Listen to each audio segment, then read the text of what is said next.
बड़ा हौलनाक वाक़या हुआ है पाकिस्तान में कि जो ईसाइयों की इबादत गाहें हैं, तकरीबन 5 जो चर्च हैं, उनको जलाया गया, ईसाइयों के घर जलाए गए। यूरोपियन यूनियन से जो खबर आ रही है कि पाकिस्तान का जीएसपी प्लस स्टेटस जल्द ही हटाया जा सकता है। भारत में मुस्लिम जो है सड़क पे खड़े होकर क्या क्या चिल्ला चिल्ला के बोलते हैं, कुछ भी कहते हैं गवर्नमेंट को, कुछ भी कहते हैं वहां पे जो लोग हैं उनको।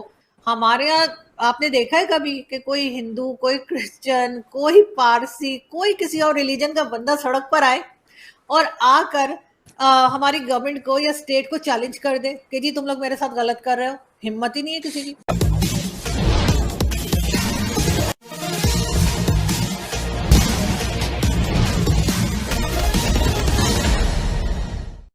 बड़ा हौलनाक वाक़या हुआ है पाकिस्तान में। वैसे तो इस तरह के वाक़यात होते रहते हैं, लेकिन ये बड़ा दिल दहला देने वाला वाक़या था कि जो ईसाइयों की इबादत गाहें हैं, तकरीबन 5 जो चर्च हैं, उनको जलाया गया, ईसाइयों के घर जलाए गए। आपको क्या लगता है पाकिस्तान की रियासत इतनी कमज़ोर हो गई है? अभी अगले दिन तो श्रीलंकन को हमने जलाया था, मारा था। तो इन लोगों के अंदर किस चीज़ का गुस्सा है और रियासत कहाँ पे है? सर देखें, ये पहली बार नहीं हुआ है। इससे पहले भी आप खुद जानते हैं कि चाहे वो क्रिश्चियंस हों या हिंदूज हों या सिख, उनके साथ ये सब कुछ होता रहा है। कभी मंदिर तोड़ देते हैं, कभी गुरुद्वारा और कभी चर्च। उससे पहले भी कुछ टाइम, मेरे ख्याल ज्यादा टाइम नहीं है, लास्ट ईयर ही एक चर्च जो है उसका क्रॉस तोड़ा जा रहा था। जिस तरह की फुटेजेस आई हैं सोशल मीडिया के ऊपर, छोटे छोटे बच्चे, 11-12 साल के बच्चे, 13 साल के बच्चे, 9 साल के, वो सड़क पे निकले हुए डंडे लेकर चिल्ला रहे हैं, मार डालेंगे, ये करेंगे। तब आप सोचें हम किस तरह की नस्ल, किस तरह की जनरेशन लेकर हम आगे बढ़ रहे हैं। हम दुनिया को क्या दिखा रहे हैं कि पाकिस्तान में क्या है, किस तरह के लोग रहते हैं। कौन आएगा पाकिस्तान में? जो हमारे यहाँ बार बार बात की जाती है कि जी इन्वेस्टमेंट लाएंगे हमारे यहाँ, जो है वो इकोनॉमी को ठीक करने के लिए बाहर से कंपनीज आएंगी, टूरिज्म होगा। आपने देखा कि पंजाब के गवर्नर जो थे सलमान तासीर साहब, उनको जिस आदमी ने मारा ब्लास्फेमी का इल्जाम लगा के, उसका तो जी यहाँ पे मजार बना दिया है मुमताज कादरी का। और इसी तरह के लोग बढ़ रहे हैं। तो यहाँ तो कोई महफूज नहीं है इस वक्त पाकिस्तान में। माइनॉरिटी को छोड़े, जो मेजॉरिटी है, जो मुस्लिम्स है, वो महफूज नहीं है। कब कौन क्या बोल के किस तरह से जो है वो ब्लास्फेमी का इल्जाम लगा देगा और एक ग्रुप निकलेगा और मार के चला जाएगा। यहाँ तो बिल्कुल ऐसा लगता है बिल्कुल जंगल का कानून चल रहा है। नहीं, ये बात बहुत दूर तलक जा चुकी है, काफ़ी अरसे से जा चुकी है। क्योंकि वो जो हम 14 अगस्त को परचम लहराया है ना आप लोगों ने, उसमें आप जानते हैं कि जो वाइट पोर्शन है वो तो बहुत ही थोड़ा सा, उसमें भी डंडा है, ठीक है। तो उसी तरीके से अमली ज़िंदगी में भी ना ये डंडा देने की ये चलता रहता है। अच्छा, जो यानी कि अथॉरिटीज़ हैं या ताकतवर हैं, उनकी तरफ से तो डंडा देने की बात और है, लेकिन जो अवाम है उसके पास एक टूल के तौर पर एक कानून मौजूद है, उसको तो किसी चीज की परवाह नहीं। यूरोपियन यूनियन से जो खबर आ रही है कि पाकिस्तान का जीएसपी प्लस स्टेटस जल्द ही हटाया जा सकता है। क्यों हटाया जा सकता है? क्योंकि पाकिस्तान ने लेबर लॉस पे या लेबर पे जो कमिटमेंट दी थी, साथ में जो कमिटमेंट दी थी ह्यूमन राइट्स पे, दोनों से पाकिस्तान बैकआउट कर गया है। और ये बैकआउट करने से जो कमिटमेंट्स थी, जो कमिटमेंट्स यूरोपियन यूनियन चाहता है, उन कमिटमेंट्स पे बैकआउट करने के बाद अब इनका जीएसपी प्लस स्टेटस, जिससे कि एक बड़ा chunk of Pakistan export duty free जाया करता था यूरोप में, वो नहीं जा पाएगा। और पाकिस्तानी इकोनॉमी जो कि अभी पहले ही कर्जे पे चल रही है, कहीं से डोज आ जाती है तो चल जाती है, नहीं डोज आई तो नहीं चली, बहुत सारे कर्जे रोल ओवर किए गए, उसके बाद काम हो रहा है। तो कैसे चलेगी?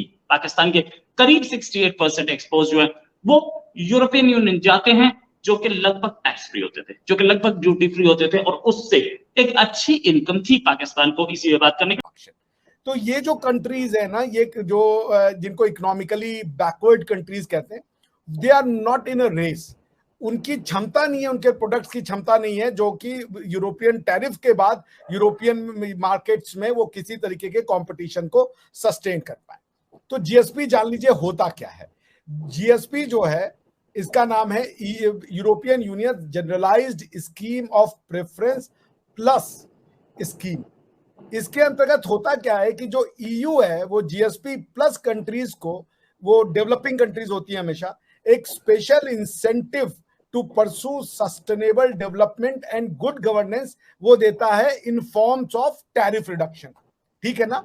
आपका ऑब्जेक्ट क्या है कि हम आपसे टैक्स नहीं ले रहे हैं, लेकिन उस टैक्स के बदले में आपको क्या करना पड़ेगा, आपको सस्टेनेबल डेवलपमेंट यानी कि इन्वायरमेंटल राइट्स का प्रोटेक्शन और गुड गवर्नेंस को प्रमोट करना पड़ेगा।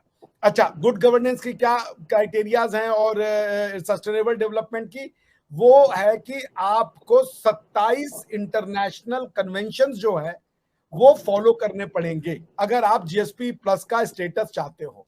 वो 7 कंट्रियां हैं, सुन लीजिए वो 7 कंट्रियों के नाम: बोलीविया, केप वर्दे, किर्गिस्तान, मंगोलिया, पाकिस्तान, फिलीपींस और श्रीलंका। जो करंट जीएसपी है वो 2023 दिसंबर तक वैलिड है, इसलिए उसका रिव्यू हो रहा है कि ये एक्सटेंड किया जाए कि ना किया जाए, ये जो 7 देश है उसमें। अब वो क्या रिव्यू करेंगे? वो ये रिव्यू करेंगे दादा कि आपका ह्यूमन राइट्स कैसा है। ह्यूमन राइट्स में क्या आ गया? आपका रिलीजियस टॉलरेंस कहता है, ब्लास्फेमी लॉ कैसा है, आपका और चीजें कैसी है, इसको वो देखेंगे कि आपने अपनी कंट्री में कितना अप्लाई किया है। और पाकिस्तान का इन तीनों चारों जो क्राइटेरियाज हैं उन पे स्कोर बहुत ही बुरा है। वो क्यों लॉ को सीरियस नहीं ले रहे? लोग क्यों समझते हैं कि मैं मंदिर गिरा दूंगा, मैं चर्च गिरा दूंगा, मैं गुरुद्वारा गिरा दूंगा, मैं किसी मस्जिद को तोड़ दूंगा तो मैं बच जाऊंगा? क्या ये मुस्लिम मेजॉरिटेरियनिज्म है? क्या ये एक आप समझती हैं कि मुसलमानों को ये है कि ये हमारा मुल्क है, हम जिसको मर्जी मार दें? सर, और भी बहुत से इस्लामिक कंट्रीज हैं, हम वाहिद नहीं हैं, गल्फ कंट्रीज भी हैं, वो भी मतलब एक तरह से मुस्लिम कंट्रीज हैं, और भी दुनिया में बहुत इस्लामिक कंट्रीज हैं। ये सब प्रॉब्लम सिर्फ पाकिस्तान की है। इस्लामाबाद कैपिटल जो है आपका, वहां पे वो लोग निकल आते हैं और किस तरह से बात कर रहे थे लास्ट टाइम जो ये लाल मस्जिद वाले निकले थे कि जी सुसाइड बॉम्बर्स हम निकाल देंगे, और तुम लोगों ने देखे नहीं है, इस किस्म की धमकियां दे रहे थे। क्या किया इन्होंने? कुछ नहीं। लेकिन इसी तरह के लोग जो हैं वो इन्होंने पाले हैं। पहले तो इन्होंने पाले तो खैर इन्होंने किसी और के लिए थे कि हम यहाँ भेज देंगे, वहां भेज देंगे, किसी और कंट्री में भेज देंगे, और वहां पे कभी फलस्तीन के नाम पे, और कभी अफगानिस्तान के नाम पे, कभी कश्मीर के नाम पे कि जी वहां पे ये जिहाद करने जा रहे हैं। अब जाहिर है जो सांप इन्होंने पाले हैं और बढ़ावा दिया है, अब वो कहीं जा तो नहीं रहे, अब यहीं बैठे हैं और यहीं इन्हीं को मार रहे हैं, और इनकी समझ में कुछ नहीं आ रहा। अब ये बेचारे जो है, आप अगर भारत की एग्जांपल है, मैं कोई तारीफ नहीं कर रही, मैं एक बात कह रही हूँ, भारत में मुस्लिम जो है सड़क पे खड़े होकर क्या क्या चिल्ला चिल्ला के बोलते हैं, कुछ भी कहते हैं गवर्नमेंट को, कुछ भी कहते हैं वहां पे जो लोग हैं उनको, और ज्यादा से ज्यादा क्या होता है, अरेस्ट कर लेंगे, बंद कर देंगे, रोक देंगे, लेकिन उनकी आवाज निकलती है ना, उनकी माइनॉरिटी की। हमारे यहाँ आपने देखा है कभी कि कोई हिंदू, कोई क्रिश्चियन, कोई पारसी, कोई किसी और रिलीजन का बंदा सड़क पर आए और आकर हमारी गवर्नमेंट को या स्टेट को चैलेंज कर दे कि जी तुम लोग मेरे साथ गलत कर रहे हो? हिम्मत ही नहीं है किसी की। आप अगर हमसे जुड़ा रहना चाहते हैं तो कृपया मेरे चैनल को सब्सक्राइब करें तथा बेल आइकन भी दबा दें ताकि नई वीडियो की जानकारी तुरंत आप तक पहुंच जाए। धन्यवाद। जय हिंद।